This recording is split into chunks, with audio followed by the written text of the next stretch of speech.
children know about the last century. They will know that it had green squares and brown squares, but they won't know the artists of the 20th century.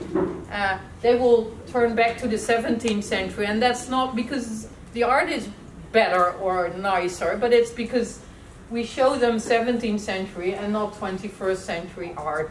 So for me, this is also a big threat to the collective knowledge and memory of our children and next generations. And we really have to talk and do something about it. And for us, this is the biggest issue. They're not digitized. Most archives are not digital, more digitized. I think we only digitize 5% of all of our archives in the Netherlands.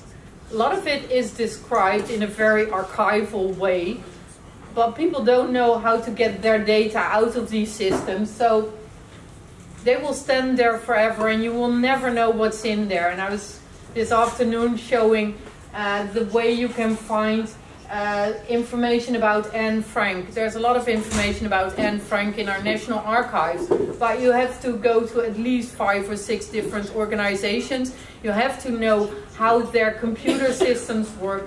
And for instance, there are references to Otto Frank getting his business back. You have to know his full name, you have to know where his business was, you have to know how the archival system works, and then you have to send a letter to get the information. So a lot of it will be forgotten. So our children will Google our past, and some of it is great, and I'm very happy that there's a lot of information online. But some of it, for me, is really weird. So this is Margot Frank. This is Anne Frank's sister. And she seems to be a movie star. And this is something that I'm always surprised with when I Google a person, is that they're always movie stars. I still don't get this. This is a historical figure, and in Google, you first get books and movies about the person, and then somewhere you will find related persons, and then you will find a fuller story and historical resources. And there's one Dutch example of a Dutch Suriname resistance fighter who had a nickname Sunny Boy. So no one in the Netherlands knows his real name. He's always called Sunny Boy. And there's a book written about him, and there's a movie made about his book. So if you Google for Sunny Boy or on his real name, you will find the book and the movie. And you will not find the story of this real person that really lives and really has a beautiful story to tell. And that is something that really annoys me, is that because these machines work with big data, and we as museums and archives aren't producing big data, we're producing very limited snippets of information, movies and books or whatever is winning this battle. And our kids will think Anne Frank the musical and Margot Frank the movie star. It's a distorted way of the past.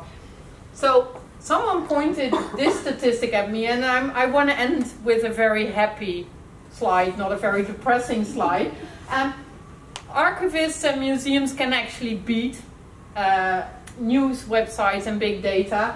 And this is the top 25 of Wikipedia for the week of 23rd to 29th of October 2016. So just before the elections in America.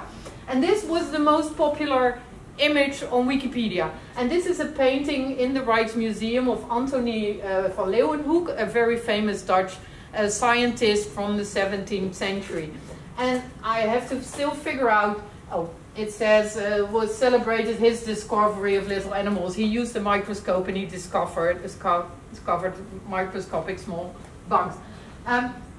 So thank God, in a week just before the elections in America, he beat Donald Trump. And I guess this is not fake news, so we can really beat Donald Trump. So let's all digitize, please. And so, and this is where I want to end with. For me, art and history matter, and when it matters, then you have to digitize it. For me, the digital is a new book. It's a way, a medium to transfer knowledge of the past to new generations. computer people have a tendency to make it very complicated because the technique is complicated, then the interface must be complicated. Let's keep it simple. Let's get our users involved and put them in first position. And computers are users too, so please, if you have a collection, open it up for others to resource it, to reuse it, and then find other people, like on Wikipedia, that would not come to your museum's website, but will go to Wikipedia and then see what is in your collection. And computers can do really cool stuff. Now again, we have to make beautiful and simple applications, and we need big data, and we're the ones producing it. The GLAM people are the ones producing it, so let's start produce it, and when we produce big data, we can start doing amazing things with it and really find new ways to tell stories. But we have to fight lawyers. I want you all to help us. Thank you.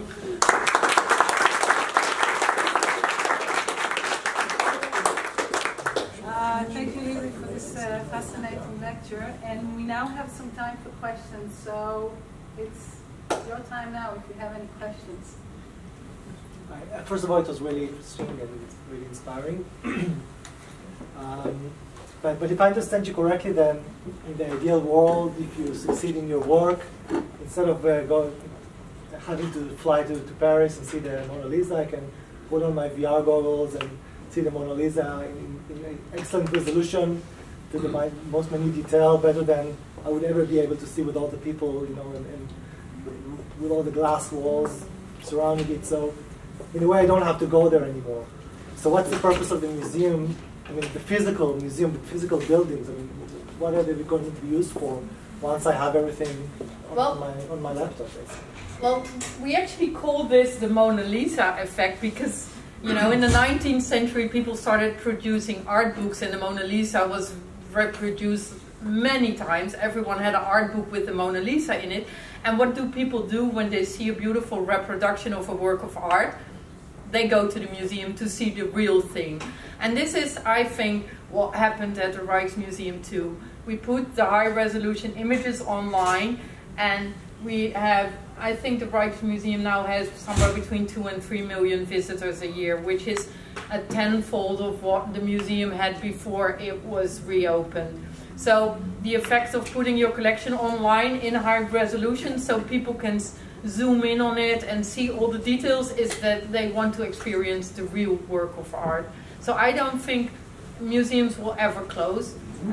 I think they will be more popular than they were before. And I know in the Netherlands there was this one museum that had a natural history collection, and on their website, on their front page, they had this fish that, you know, blows up when it's angry. And it wasn't in the museum itself, it was in storage. And every day someone would come into the museum and ask for the fish. So if you put it online,